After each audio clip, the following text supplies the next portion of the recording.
Baik, bismillahirrahmanirrahim. Assalamualaikum warahmatullahi wabarakatuh. Jumpa lagi dengan saya di Abil Maiwa Channel. Jadi teman-teman, channel ini merupakan channel pendidikan tempat kita berbagi tentang aplikasi pendidikan, Microsoft Office, serta tips dan triks komputer. Jadi pada video kali ini Bapak Ibu ya, kembali lagi admin akan mencoba mengupdate informasi terbaru seputar P3K Guru di tahun 2023. Yang mana pada hari ini video pertama yang akan kami upload ya, ini terkait dengan informasi terbaru ya, cek nama hari ini untuk P1, P2, P3, P4 tidak lulus P3K Bapak Ibu ya. Baru saja pengisian form baru di SSCASN untuk P1, P2, P3 tanpa penempatan waktu 2 hari. Kalimat kunci untuk mengisi form SSCASN untuk P1 hingga P4 agar dari tidak lulus menjadi potensi lulus Bapak Ibu ya. Ingat waktunya terakhir besok tanggal 12 Maret ya, yang jelasnya mulai tanggal 10, 11, 12 Maret 2023. Tapi sebelum kita lanjut, bagi rekan-rekan guru yang baru pertama kali mampir channel ini, jangan lupa tekan tombol subscribe dan aktifkan lonceng notifikasinya agar setiap hari Bapak Ibu bisa mendapatkan update informasi terbaru seputar P3K Guru. Kita langsung saja to the point ke informasinya. Jadi sebagaimana yang sering dipertanyakan oleh kalangan guru-guru honorer yang tidak lulus P3K di tahun ini, di 2 hari yang lalu di pengumuman SSCASN, ada yang bertanya, formasi di sekolah induk saya itu tiba-tiba hilang.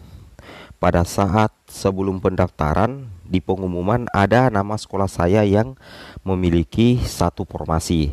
Nah, setelah pengumuman justru sekolah induk formasinya itu tidak ada Bapak Ibu ya, dan otomatis guru induk yang ada di sekolah itu posisinya TP atau tidak mendapatkan penempatan. Jadi ada beberapa hal yang menyebabkan, dan kemungkinan besar yang terjadi adalah formasi tersebut tidak hilang ya. Formasi itu tidak hilang, tidak dihapus juga. Tapi formasi itu diisi oleh pelamar P1 ya. Formasi itu diisi oleh pelamar P1 atau Bapak Ibu itu kalah perengkingan sehingga formasi itu berpindah kalau misalkan observasi. Tapi kalau misalkan P1 mengisi formasi dari ke P3 atau P2, itu formasi bisa saja ditarik ke sekolah ya P1 tanpa menggeser guru induk yang ada di sekolah tersebut. Dan ini sudah sering dijelaskan oleh Kemendikbud Bapak Ibu ya. Ini contoh bagannya ya. Di sekolah A ini kan ada 2 formasi. Nah, di sini sekolah B, di sini sekolah C. Formasi ini berpindah ya, mengikuti guru lulus PG ke sekolah B. Begitu juga formasi ini berpindah mengikuti guru PG di sekolah C. Sehingga otomatis formasi yang ada di sekolah A ini hilang. Bukan hilang sebenarnya, tapi berpindah ke sekolah B dan berpindah ke sekolah C. Jadi intinya itu formasi bisa diambil oleh P1 Bapak Ibu. Karena dalam segi urusan prioritas yang diutamakan dulu adalah P1. Setelah itu P2, P3 dan pelamar umum. Logikanya seperti itu Bapak Ibu ya. Jadi coba Bapak Ibu pertanyakan lebih lanjut apa yang menjadi penyebab utamanya. Nah, kemudian yang kedua di sini yang sering sekali dipertanyakan oleh guru-guru adalah terkait seperti ini Bapak Ibu. Formasi itu sebenarnya tidak hilang, tapi P2 dan P3 itu kalah perengkingan Bapak Ibu ya. P2 dan P3 kalah perengkingan. Contoh misalkan ya. Nah, di sini kita bisa lihat secara lebih mendetail Bapak Ibu ya. Nah di sini, nah seperti ini posisinya Bapak Ibu ya. Nah, misalkan ini kan di awal pendaftaran ada formasinya ya, ada formasinya. Pada saat pengumuman formasi ini hilang. Nah, sebenarnya tidak hilang Bapak Ibu, tapi formasi ini dipindahkan ke sekolah yang ada kebutuhan tapi tidak ada formasinya. Misalkan di sini P2, di sini juga P2. Nah, ternyata guru yang di sekolah induknya ada formasi itu baik itu P2 dan P3 itu kalah perengkingan, sehingga formasi yang ada di sekolah A dipindahkan ke sekolah B. Ini sudah pernah dibahas oleh Bapak Andika Gadendra. Jadi jangan salah paham. Dari awal pendaftaran ada formasi, pada saat pengumuman formasinya hilang. Sebenarnya tidak hilang, tapi dipindahkan ke sekolah yang ada guru observasinya yang menang dalam segi perengkingan. Karena untuk penempatan itu, kalau kita lihat juknis itu berdasarkan perengkingan urutan nilai tertinggi Bapak Ibu ya, seperti itu dari hasil seleksi kompetensi untuk P2 dan P3. Nah, kemudian kita lanjut lagi untuk rekan-rekan guru sekalian. Nah, terkait dengan hal itu, ketika Bapak Ibu tidak lolos P3K baik itu P1 hingga P4, itu bukan akhir segalanya di seleksi P3K Guru 2022. Masih ada tahapan berikutnya yang Bapak Ibu bisa tempuh, dengan catatan Bapak Ibu itu memperhatikan secara seksama hasil pengumuman Bapak Ibu sendiri. Nah, kalau misalkan pada saat hasil pengumuman Bapak Ibu itu ada yang dirasa ganjil Bapak Ibu ya, ada yang dirasa ganjil atau tidak sesuai dengan fakta yang sebenarnya, atau Bapak Ibu merasa dirugikan ya. Nah, ceritanya Bapak Ibu merasa dirugikan, itu Bapak Ibu bisa melakukan proses sanggah Bapak Ibu ya. Bapak Ibu bisa melakukan proses sanggah.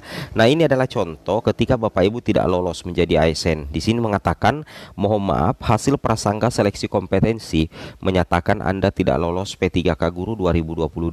Mohon diperhatikan bahwa hasil ini bukan hasil final seleksi kompetensi, akan terdapat tahapan sanggah nilai. Kementerian Pendidikan Kebudayaan Riset dan Teknologi belum mengatur tanggal pelaksanaan sanggah. Jadi hasil pengumuman kelulusan kemarin itu bukan hasil final Bapak Ibu ya. Kalau dikatakan belum merupakan hasil final, berarti masih sangat memungkinkan terjadi perubahan. Besar sekali kemungkinan Bapak Ibu ya.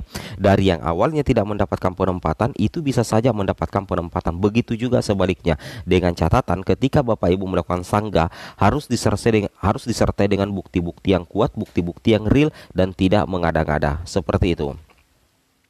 Kemudian di sini Bapak Ibu yang terhormat, ini adalah contoh Bapak Ibu ya, P3 yang tidak lolos, kemudian P4 yang tidak lolos, kemudian ada juga di sini posisi atau notifikasi P4 yang lolos Bapak Ibu. Ini adalah contoh P4 yang lolos, ini P4 yang tidak lolos, dan ini P3 yang tidak lolos Bapak Ibu. Nah, itu adalah contoh konkretnya, sehingga tidak selamanya yang diprioritaskan urutan prioritasnya itu lolos Bapak Ibu. Tergantung Bapak Ibu ya, tergantung kondisi keadaan masing-masing pelamar. Ini P4 lolos, di sini P3 tidak lolos Bapak Ibu ya. Nah, jadi seperti itu ya. Jadi kita harus belajar dari apa yang terjadi sekarang untuk kedepannya. Nah, kemudian Bapak Ibu bisa perhatikan di sini untuk tahapan selanjutnya bagi yang sudah lolos. Baik itu P1, kemudian P2 dan P3, itu tahapan selanjutnya Bapak Ibu bisa menunggu jadwal untuk pengisian DRH. Nah, seperti itu ya. Sedangkan tahapan bagi rekan-rekan guru P1 hingga P4 yang belum lolos, ketika misalkan Bapak Ibu memperhatikan secara seksama hasil pengumuman dan dirasa perlu untuk mengajukan sanggah, maka di sini sudah disiapkan form baru di SSCASN. Silakan saja Bapak Ibu yang tidak lulus itu cek akunnya, sudah ada form baru Bapak Ibu ya. Nah, ingat form baru ini berisi sanggah, ajuan sanggah Bapak Ibu. Dan masa sanggah ini akan berakhir tanggal 12 akan berakhir tanggal 12 Maret 2022 Bapak Ibu ya. Nah, jadi seperti itu, ini contoh saja, ini form barunya sebenarnya Bapak Ibu. Nah, di sini Bapak Ibu bisa perhatikan ketika Bapak Ibu lihat ya, ini adalah contoh form barunya, ajukan sanggah. Masa sanggah akan berakhir tanggal 12 Maret 2023. Ajukan sanggahan Anda sebelum tanggal tersebut Bapak Ibu ya. Nah, jadi seperti itu ya. Jadi di sini Bapak Ibu bisa langsung mengajukan sanggah Bapak Ibu ya. Nah, ingat pada saat mengajukan sanggah harus ada bukti konkret yang memungkinkan Bapak Ibu untuk bisa lolos ya. Nah, di sini ada aturan tentang masa sanggah, itu telah diatur dalam Permenpan RB Bapak Ibu ya, itu pasal 27, 28 dan 29 tahun 2001.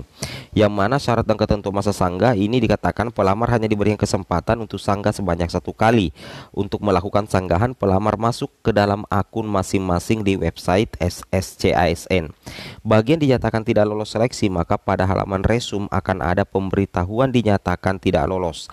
Pelamar kemudian dapat memilih tombol ajukan sanggah untuk kemudian mengisi form sanggah disertai dengan alasan sanggah serta unggah dokumen sebagai bukti dukung. Kemudian yang ketiga, dalam membuat sanggahan pelamar harus melampirkan alasan yang benar, realistis, tidak mengada-ngada, dan hanya berdasarkan dokumen yang sebelumnya telah diunggah dalam periode pendaftaran. Jadi dokumen yang Bapak unggah adalah dokumen yang terbaru pada saat pengumuman pada hari itu. Jangan mengunggah dokumen tahun lalu Bapak Ibu ya. Namanya sanggah itu yang sesuai dengan hari ini dan sesuai dengan kenyataan dan fakta di lapangan. Ingat, pada saat menyampaikan alasan di form untuk sanggahan Bapak Ibu, Alasan Bapak Ibu itu harus benar, realistis dan jangan mengada-ngada ya.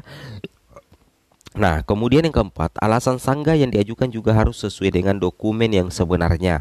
Dan apabila alasan disampaikan tidak sesuai, maka pelamar dinyatakan bersedia untuk menanggung akibat hukuman yang ditimbulkan. Nah, ini yang berbahaya sekali Bapak Ibu ya. Ketika Bapak Ibu asal-asalan melakukan sanggahan, ya asal-asalan melakukan sanggahan tanpa bukti yang kuat, itu ada konsekuensinya Bapak Ibu ya. Bisa jadi nantinya Bapak Ibu itu akan di blacklist untuk tidak bisa mendaftar lagi di P3K.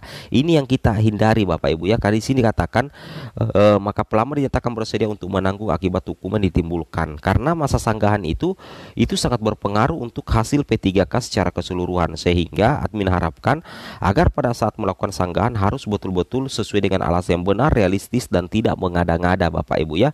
Dan upayakan dokumennya itu adalah dokumen yang real dan benar. Nah, seperti itu ya. Jadi nantinya instansi itu berhak untuk menerima atau menolak sanggahan. Seperti itu ya. Itu yang harus Bapak Ibu pahami dan Bapak Ibu cermati. Nah, di sini katakan alasan sanggah yang diajukan juga harus sesuai dengan dokumennya. Ini sudah tadi. Kemudian kita lanjut yang terakhir di sini Bapak Ibu.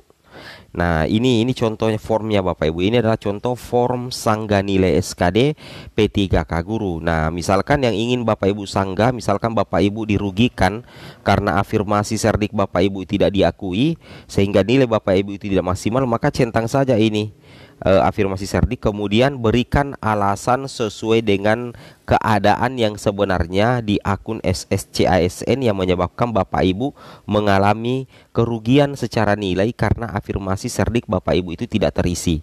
Setelah itu Bapak Ibu screenshot data realnya kemudian diupload di sini. Nah, jangan mengada-ngada, jangan membuat alasan yang tidak masuk akal, tidak sesuai dengan kenyataan, karena nantinya itu akan berdampak pada peluang Bapak Ibu di tahun-tahun mendatang di seleksi P3K Guru. Di sini contohnya ya, misalkan di sini ini pengisian formnya. Di sini dikatakan saya pelamar P3 yang memiliki serdik dan sudah mengupload serdik tersebut sejak awal pendaftaran dan dinyatakan lolos seleksi administrasi sehingga serdik yang kita miliki seharusnya mendapatkan nilai. Nah, setelah itu Bapak Ibu masukkan bukti bahwa Bapak Ibu sudah ada serdiknya, sudah diupload di SSCASN. Nah, seperti itu Bapak Ibu ya. Semoga video ini bermanfaat. Lebih dan kurangnya mohon dimaafkan. Wabillahi taufik wal hidayah. Wassalamualaikum warahmatullahi wabarakatuh.